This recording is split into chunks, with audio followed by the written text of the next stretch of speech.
Praise lord. ప్రభు యేసు నామములో అందరికీ వందనములు. ఈ దినం దేవుని వాక్యంలో నుంచి రోమీయులకు రాసిన పత్రిక 14వ అధ్యాయం 17వ వచనం. దేవుని రాజ్యము భోజనమును పానమును కాదు గాని నీతియు సమాధానమును పరిశుద్ధాత్మయందలి ఆనందమునై ఉన్నది. ప్రియమైన వాళ్ళారా, రోమీయులకు అపోస్తలుడైన పౌలు రాసిన పత్రికలో ఇక్కడ ఈ మాటలు మనం చూడగలుగుతున్నాం. 14:17 దేవుని రాజ్యము అని మాట్లాడుతుంది.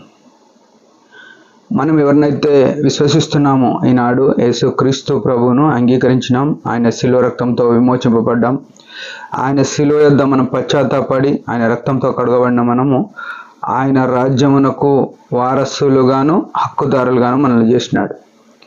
దేవుని రాజ్యము ఎట్లుంటుంది అని ఆలోచన చేస్తే బైబిల్ గ్రంథంలో రాయబడ్డది, అది మనుష్య హృదయముకు గోచరం కాదు. ఆ రాజ్యము ఉండబోయే మహిమ ఎట్లుంటుంది అంటే చెవులకు వినబడలే, కళ్ళకు కనబడలే, మనుష్య హృదయానికి గోచరం కాలే. ఆ ఉన్నతమైన పట్టణం, ఆ పరలోక వైభవం, అది దాని ఎవ్వరికీ లేదు. కేవలం యేసుక్రీస్తు ప్రభు రక్తం చేత విమోచించబడిన ఈ లోకంలో ఎంతోమంది ఉన్నప్పటికీ యేసు రక్తంతో ఎవరైతే విమోచింపబడతారో, ఆయన వాక్యానుసారంగా ఎవరు జీవిస్తారో వారికి మాత్రమే అది తండ్రి చేత అనుగ్రహింపబడుతుంది. ఆ గొప్ప రాజ్యంలో ఏముంటుంది అని మాట్లాడితే భోజనమును పానమును కాదు. భోజనం అంటే ఆ నిత్య రాజ్యంలో ఏదో మనం పోయి నిత్యం జీవం ఉంటున్నది, నిత్య జీవం ఉంది, కానీ భోజనంతో కాదు అది, మళ్ళా ఇంకా పానంతో కాదు. ఏదో భోజనం చేసో నీళ్ళు తాగో ఆ పరలోకంలో ఉండము అని మాట్లాడుతుంది. ఈ భోజనము పానం అనేది ఈ భూ సంబంధమైనవి. మనం ఏం చేస్తామంటే ఏం తింటామో ఏం తాగుతామో అని ఉదయం మొదలుకొని మన బతికిన రోజులు ఏం తినాలా ఏం తాగాల, ఈ రెండు విషయాల మీద ఎక్కువ మన మనసు ఉంటుంది. అయితే దేవుడు ఏం చెప్తున్నాడు, ఆ భోజనము పానము ఈ లోక సంబంధమైనదని గుర్తుపెట్టాలి. పరలోక రాజ్యము, దేవుని రాజ్యం పోవాలి అనుకుంటే మన మనసు వీటి మీద ఉండొద్దు, భోజనం మీద పానం మీద ఉండొద్దు. ఎందుకంటే ఆ రాజ్యము వేరైన రాజ్యము, భూ సంబంధమైన రాజ్యం కాదు. ఈ ప్రపంచంలో ఏ దేశంలో ఉన్నా, ఏ మూలకున్నా ప్రతి ఒక్కరు కూడా తినాలి తాగాలి అనుకుంటారు. ఏదో ఒకటి తినకపోతే తాగకపోతే బతకం, అది ఖచ్చితమే. కానీ అవే జీవితం కాదు, అవే పరలోక రాజ్యానికి మనల్ని తీసుకుపోవు అనే విషయం మనం గుర్తు చేసుకోవాలి. యేసు ప్రభు దగ్గర నుంచి వచ్చేవి మనం పొందిన వారమై దాన్ని అనుసరించి జీవించిన వారమై యేసు ప్రభువు నుండి మనం ఏం పొందినామంటే నీతియు సమాధానమును పరిశుద్ధాత్మయందలి ఆనందమునై ఉన్నది.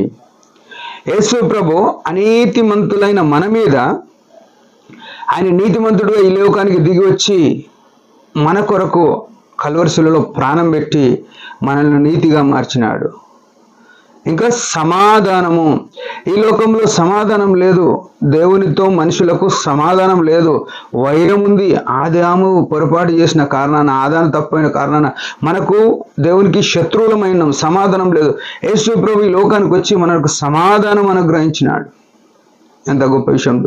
సమాధాన పడి ఉన్నాం, ఆయనతో మనల్ని ఐక్యపరిచిన, ఆ శిలువలో మనల్ని ఐక్యపరిచినాడు. మూడో విషయం ఏంటంటే పరిశుద్ధాత్మ అందలి ఆనందమునై ఉన్నది.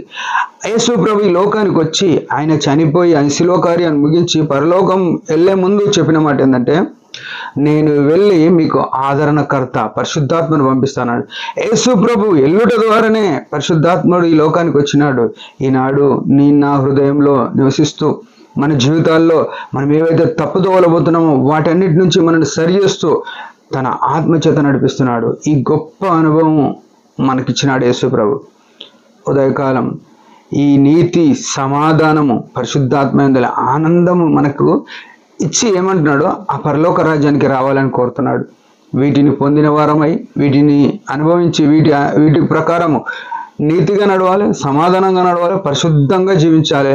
అప్పుడు ఆ దేవుని రాజ్యంలో మనం ఉండేవారమై ఉంటాం. ఆ గొప్ప అనుభవం మనకు యేసు ప్రభు ఇచ్చినందున ఏమి ఇవ్వలేము. ఈ ఉదయం మనం ఆయనను ఆరాధన చేసి మేము పరుస్తాం. చిన్న ఆరాధన. దేవుడి మాట దీవించును గాక.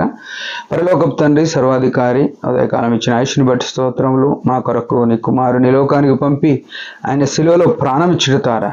భూ సంబంధమైన జీవితం కాక మమ్మల్ని కూడా ఆ నీతి సమాధానం పరిశుద్ధాత్మకు హక్కుదారులు ఆ పరలోకంలో మమ్మలను నీతో కూడా ఉండడానికి ఆ రాజ్యంలోనికి మమ్మల్ని ఆహ్వానించినందున మా పేర్లు లెక్కించుకున్న హృదయం ఆరస్థితిస్తుంది.